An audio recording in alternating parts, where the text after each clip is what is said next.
Agora é o seguinte, vamos voltar lá atrás, pai. Tá bom. Onde você nasceu? Como era a sua família? Como você nasceu em 45, certo? Em abril de 45. 9 de abril de 45 em A cidade, no meu registro, consta Avanhandava. que é interior de São Paulo.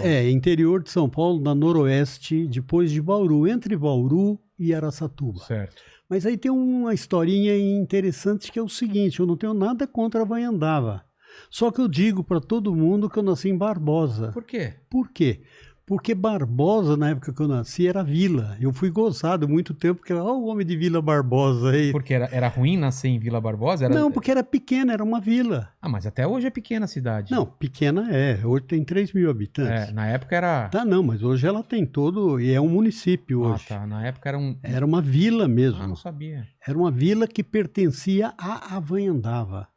Então eu nasci, na verdade, lá no meio do mato, numa cerâmica Chavantes, que pertencia à área regional de Barbosa. Ah, na cerâmica. Era uma cerâmica, uma produtora de até telhas. Até hoje tem muita cerâmica lá, né? Ah, tem muita cerâmica. Essa fechou, já há muito tempo. Mas Barbosa tem muita cerâmica e olaria, né? Que faz tijolo. Ah, tá. Olaria faz tijolo e... Você já esteve lá, filmando, tirando foto. É verdade. Mas aquelas chaminés enormes é de... É da cerâmica. Produtora de telhas. Tá. Eu lembro. E... Mãe, quando for falar, tem que falar lá no microfone. Então, Senta lá. E a cerâmica Chavantes estava na região de Barbosa. Só que Barbosa era uma vila que pertencia a Avanhandava. Então, na verdade, eu nasci na região de Barbosa, que é uma que eu gosto mais, vivi mais. A minha avó, meus parentes, todos eram de Barbosa. A minha mulher era de Barbosa quando eu conheci. É? É lógico. Mas ela nasceu em Penápolis. É o contrário. Ela nasceu em Penápolis, mas eu a conheci em Barbosa. Ah, tá. E casamos em Barbosa. Você, quando nasceu no hospital de Penápolis. Olha o teu caso, você foi registrado em Penápolis. Exatamente. Mas a gente morava em Barbosa quando você nasceu. Então tinha toda essa jogada aí. Então vamos lá. Você nasceu na cerâmica... Na cerâmica em Barbosa. Seus pais faziam o que da vida? Meus pais, nessa época da cerâmica, quando eu nasci, ele era motorista de caminhão. Que ele tem um negócio chamado varjão, que é onde se retira o barro especial para fazer telha. Sim. E o meu pai trabalhava de motorista com um caminhão que trazia do Varjão, que é na margem do Rio Tietê, que lá fica pertinho, 2 quilômetros do Rio Tietê. E o meu pai ia lá com o caminhão, a turma carregava o caminhão e ele trazia para a cerâmica. Tá?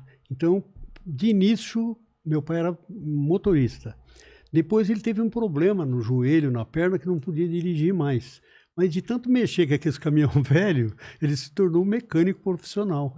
Então ele passou 90% da vida dele como mecânico. Como você se lembra, meu pai morreu com 99 anos e 6 meses. Exatamente. E era pedreiro também. No fim ele era pedreiro, mas não profissional. Fazia ele não fazia serviço para fora, só para casa. Só na casa dele? Na nossa casa, ele num amigo. Ia sentando parede. Começou a ir fazer um servicinho outro, mas ele não ganhava vida com isso. Seu Antônio. Bom, Antônio Vilela da Rocha. Não sei de onde ele achou esse Rocha, porque só ele que tem. Só ele que tem? Só. Os irmãos dele, nenhum assinava Rocha. Conta minha mãe que um dia meu pai pegou a carteira de profissional dele do trabalho e com a caneta, ele bolhou a caneta e estava Antônio Vilela, depois da Rocha. Ele inventou? E ficou aí, depois de identidade e tudo, ficou Antônio Vilela da Rocha. Eu não sabia também dessa história, que não era... ele era Antônio não Vilela existe da Rocha para trás dele? Como para trás? Do pai dele? Não, ninguém. Caramba. Ninguém. E a avó? E a minha avó... Não, a sua mãe. Minha avó. A sua avó. A minha avó. Vai confundir muito isso hoje. A minha mãe era... Bom, a minha avó materna, mãe da minha mãe, era filha de espanhóis. E que se casou com um português. O seu José Alexandre Gonçalves. Daí vem o Gonçalves. Daí vem o nosso Gonçalves, que também precisa contar essa história. Depois a gente conta. E o Gonçalves, que me deu a cidadania portuguesa. Exatamente. Esse meu avô foi importante por isso. Eu sou neto de português e hoje eu tenho toda a documentação portuguesa. Passaporte, tudo português. Tudo, passaporte, carteira de motorista. Também vamos falar disso mais para frente, né? Tá. Então, meu pai, mecânico a vida inteira, salário mínimo é bom que se fale, porque no interior ninguém ganha mais que salário mínimo, operário. Não, operário, braçal, assim. Sei. E tiveram, meu pai e minha mãe, 10 filhos, então... 10 filhos. Meu Deus do céu, é muita coisa. E você é o Não, mais e tem mais, e tem mais. Eu sou o mais velho. E quando nasceu o meu último irmão, o Kiko, Francisco de Assis, que é um deficiente... É um garoto, é um especial. Ele tem quantos anos hoje? Hoje, 61. Mas ele tem mentalidade de 6, 7 anos. Até hoje ele é uma criança, né? É uma criança. Para você ter ideia, há poucos dias nós fomos visitar uma irmã minha, com quem ele mora, e ele... Depois de 4 anos que a gente não se via, ele olhou para mim e falou, cadê meu pagamento? Por quê? Porque eu sempre...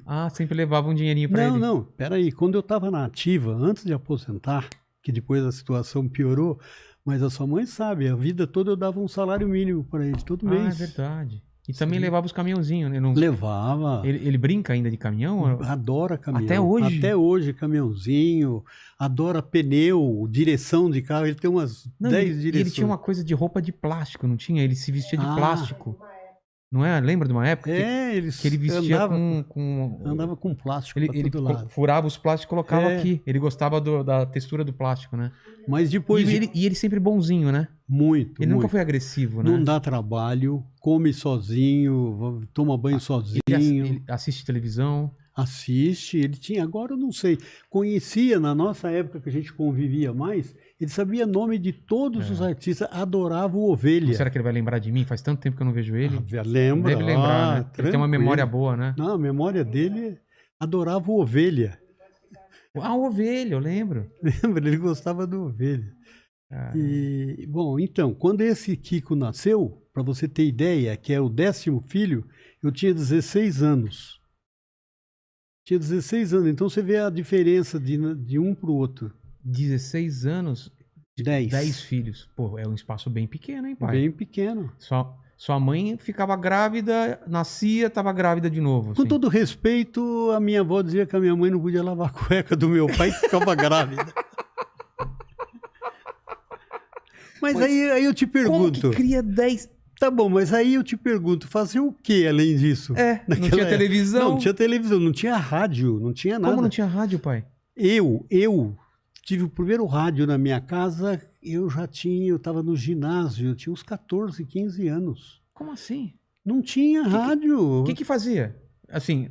Nada. Ficava em casa conversando. Para você ter ideia, aos 16 anos eu morei na primeira casa própria do meu pai. Ele comprou um terreninho lá, você já deve ter te levado na cidade de Penápolis, lá na saída, perto da caixa d'água. Não, eu sei onde é, mas eu estou dizendo porque eu sei que tem muito penapolense nos ouvindo e nos vendo. Não, isso daqui vai ficar para sempre. O pessoal vai voltar aqui, fica tranquilo. Exatamente. O pessoal de Penápolis dá um salve aí no... Então, na época, em 62, não, em 59, meu pai comprou esse terreninho lá perto da caixa d'água, aquilo ali era mato, longe do centro. Já foi uma perda para mim, porque embora em casa alugada, eu morava na rua 13 de Maio, que é no centro, cruzamento com Eduardo de Castilho ali. Sim. Tinha com o vizinho a Marlene Soretes, que é nossa amiga até hoje, do meu lado ali.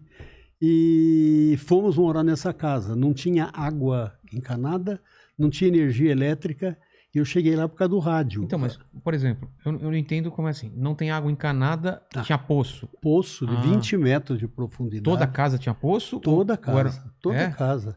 Quem que fazia um poço? Peraí, Rogério, no interior, no centro já tinha água encanada e esgoto. Ah, tá. Só que lá era novo, lá não tinha. Era um lugar afastado. Assim. Era bem afastado do centro.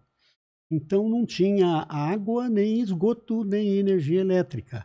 E eram aquelas privadas no quintal. Aquele buraco que fazia uma construçãozinha e ficava sempre num canto do terreno lá. Então era assim a vida naquela época.